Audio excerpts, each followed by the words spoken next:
Salut tout le monde, welcome back, j'espère que vous allez super bien. Alors aujourd'hui on se retrouve pour une autre vidéo causerie et le thème d'aujourd'hui c'est « Je cherche un mari ».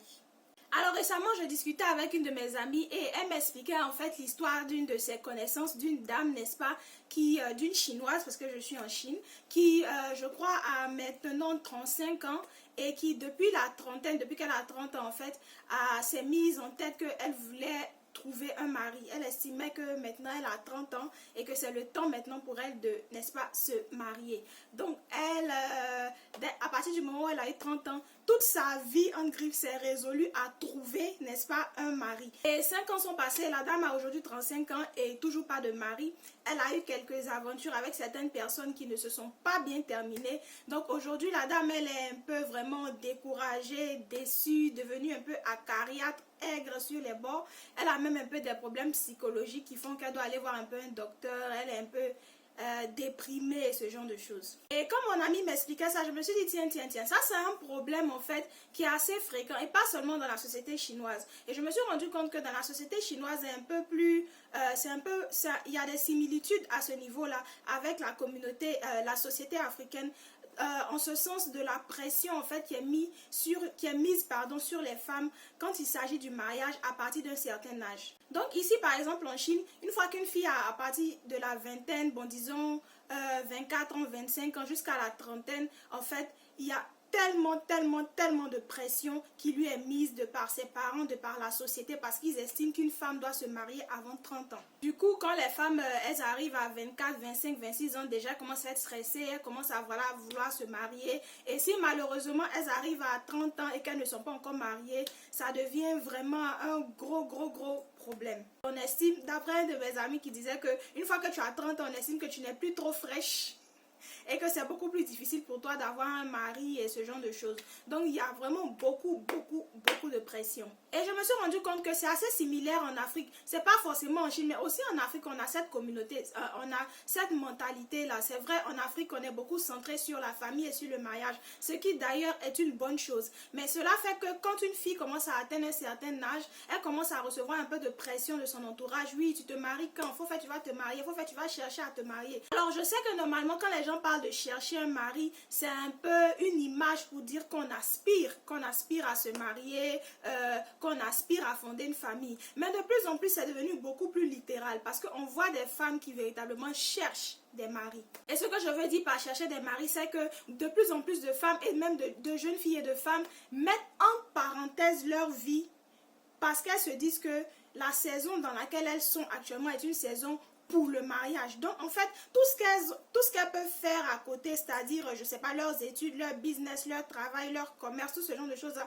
elles les mettent un peu en parenthèse. Soit elles ne s'y donnent pas du tout, comme le cas de la dame que j'ai donné tout à l'heure qui a carrément tout abandonné, qui s'est juste mis en tête qu'elle devait trouver un mari, ou alors elles s'engagent dans quelque chose mais elles ne se donnent pas à fond, c'est-à-dire elles le font juste par lassitude, mais leurs yeux, leurs regards sont beaucoup plus fixés sur le mari qu'elles veulent avoir. Et moi ce que je voudrais dire par rapport à ça, c'est que tout simplement un mari ne se cherche pas. Avec l'évolution de la science là, s'il y avait un endroit où les maris se cachaient et puis on partait les découvrir, je crois que depuis longtemps les scientifiques l'auraient trouvé et vraiment toutes les personnes qui cherchaient des maris là auraient déjà trouvé leur mari. Donc en fait bref, ce que je veux dire, un mari ne se cherche pas.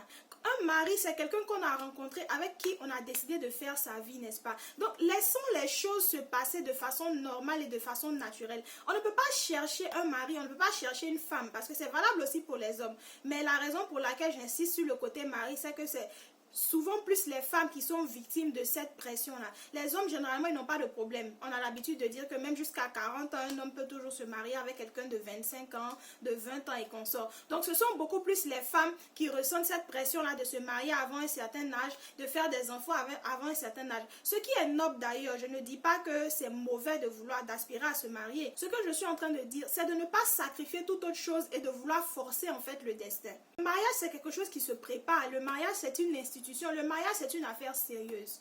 Malheureusement, comme je le disais dans ma vidéo sur l'histoire de Tiwa Savage, de plus en plus maintenant le mariage est devenu un peu un phénomène de mode. Donc les gens veulent se marier pour montrer à leurs copines que ah tu es mariée, moi aussi je suis mariée, ah moi aussi je porte la bague.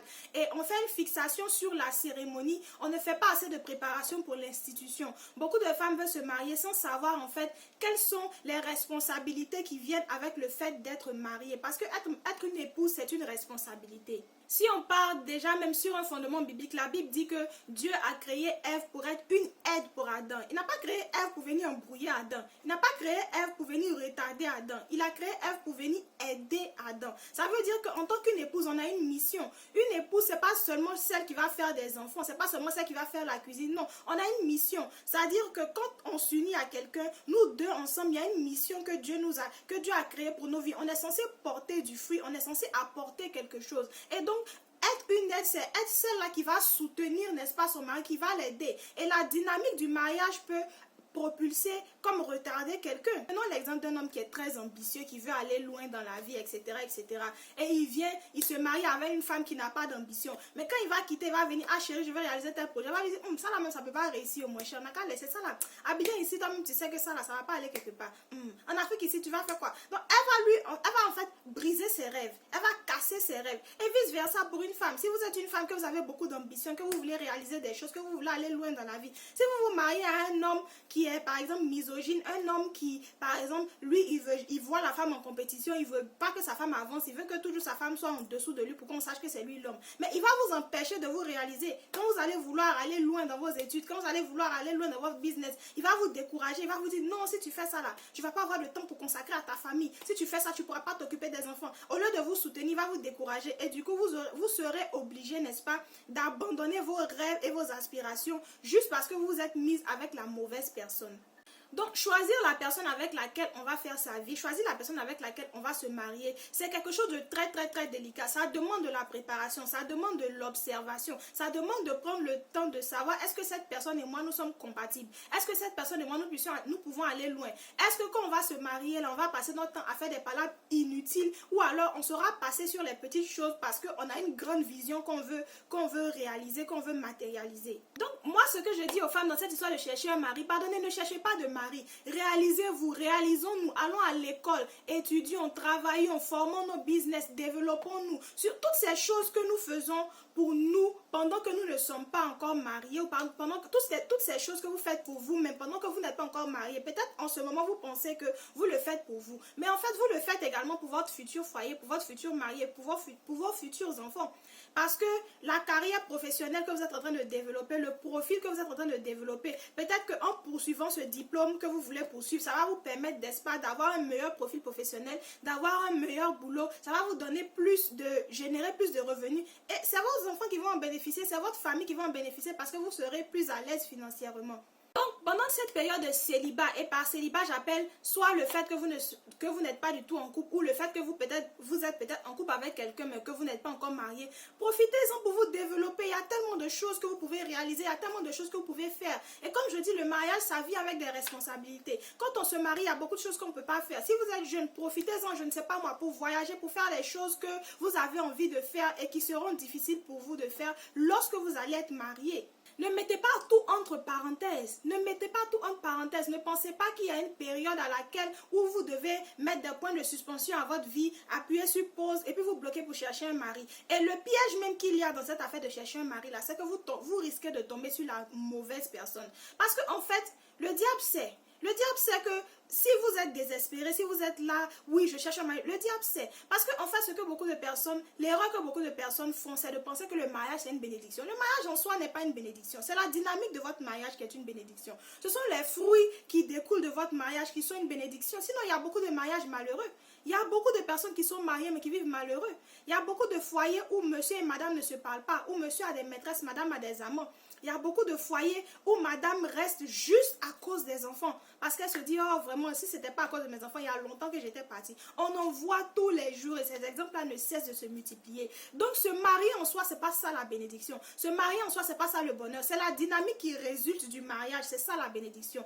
Est-ce que vous êtes dans un foyer uni? Est-ce que vous êtes dans un foyer joyeux? Est-ce que vous êtes dans un foyer épanoui? C'est ça la bénédiction. Et pour que cela se passe, tout dépend de la personne que vous choisissez. Tout dépend de la personne avec laquelle vous décidez de vous unir. Donc, c'est pas juste se marier pour se marier, mais c'est se marier pour que cela puisse produire quelque chose de bon. Et donc, comme je disais, le piège qu'il y a dans cette affaire de chercher un mari là, c'est que si vous faites une fixation sur ça, si toute votre pensée est absorbée par le fait de je veux me marier, mais le diable va vous emmener quelqu'un qui va vous marier très facilement, quelqu'un qui répond à vos critères physiques, oui, beau, tout comme vous voulez. Il y a des gens qui savent jouer la comédie, il y a des gens qui sont prêts à jouer la comédie avec vous même pendant 1 an, 2 ans. Quand vous allez vous marier, vous allez voir leur vrai visage. Mais parce que vous faites une fixation sur le mariage, vous n'allez pas prendre le temps de discerner pour savoir est-ce que cette personne-là est la bonne personne pour moi? Est-ce que je peux faire long feu avec elle? Est-ce que c'est quelqu'un de responsable? Est-ce que c'est quelqu'un qui a les qualités que je recherche dans un conjoint ou dans une conjointe? Vous allez sauter sur la personne pour dire ah Seigneur, tu as entendu mes prières, finalement je vais me marier. Et vous allez vous marier, vous rendre compte que vous êtes en train de vivre un calvaire. Et c'est la raison pour laquelle moi je dis qu'un mari ne se cherche pas, une épouse ne se cherche pas. On fait sa vie, on se construit, on avance, on se développe et on rencontre quelqu'un et on décide que oui, je veux me marier avec cette personne. Si vous partez dehors avec dans la tête l'idée de dire je dois me trouver un mari, je dois me trouver une femme, mais le premier va-nu-pied qui va venir devant vous, qui ressemble un peu à quelque chose, vous allez sauter sur lui, n'est-ce pas?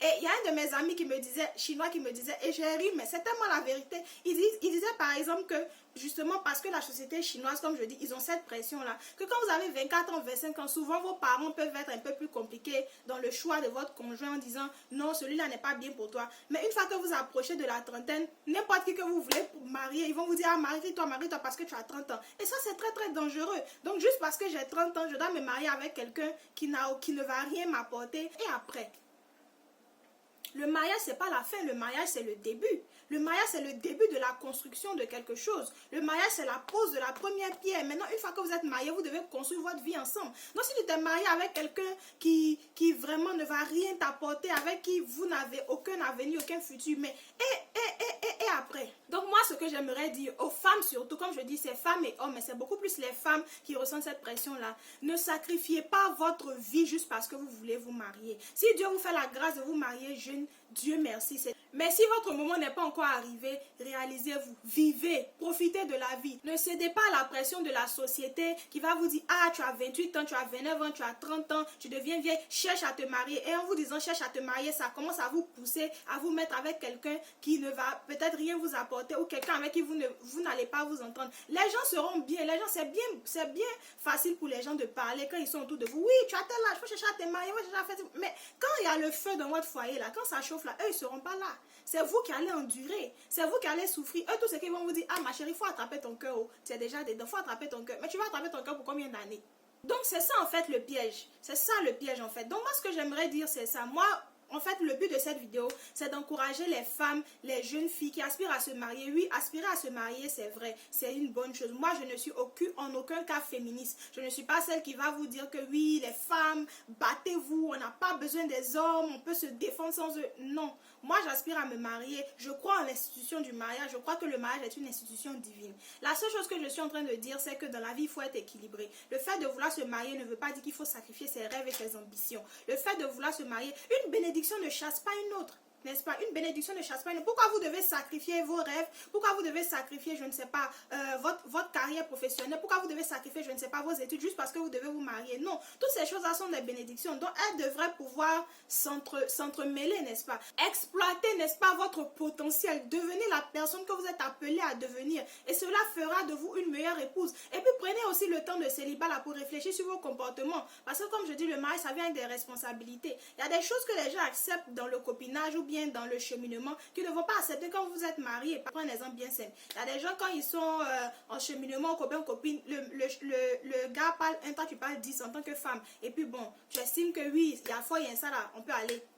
Mais quand vous allez vous marier demain, sûrement que le gars, il ne va pas accepter ça. Demain, quand il deviendra ton mari, il estimera que tu lui dois respect. Donc, tu ne pourras pas lui répondre à chaque fois. Ou bien quand il va parler, tu ne peux pas parler 10 devant les gens à chaque fois. Donc, tu peux prendre ce temps-là pour analyser toi-même ta situation et puis dire, est-ce que mon comportement actuel fera de moi une bonne épouse?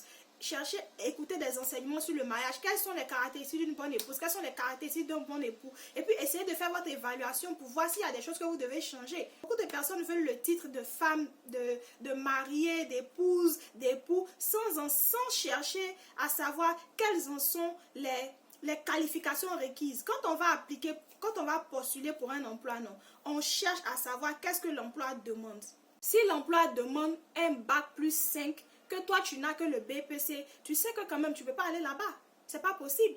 Parce que tu vas aller là, dire quand tu veux bac plus 5, toi tu as le BPC, tu n'as même pas le bac pour dire qu'on va mettre le plus 5 dessus et puis tu viens postuler pourquoi. Donc c'est un peu ça. Donc le mariage c'est aussi ça. Il faut savoir quelles sont les caractéristiques d'une bonne épouse, quelles sont les caractéristiques d'un bon époux. Bien sûr, tout le monde n'est pas parfait. Et puis voir dans son comportement pour dire est-ce que je réponds à ces critères, qu'est-ce que je peux améliorer. Chercher à s'améliorer, chercher à être la meilleure version de soi-même. Pourquoi quand on se marie, on puisse être la meilleure épouse qui soit. Moi, mon objectif quand je vais être mariée, c'est d'être la meilleure épouse possible pour mon mari. C'est pas d'être juste une épouse.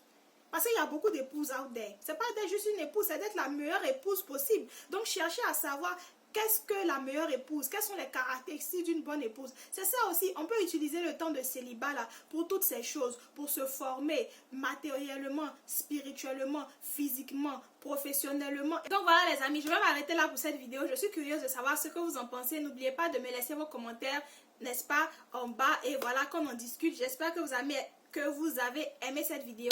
N'oubliez pas de vous abonner si vous n'êtes pas encore abonné. Et si vous aussi vous avez des sujets dont vous voulez que je traite, n'hésitez pas à me laisser aussi des commentaires. Et je vous retrouve la prochaine fois. Que Dieu vous garde. Bye.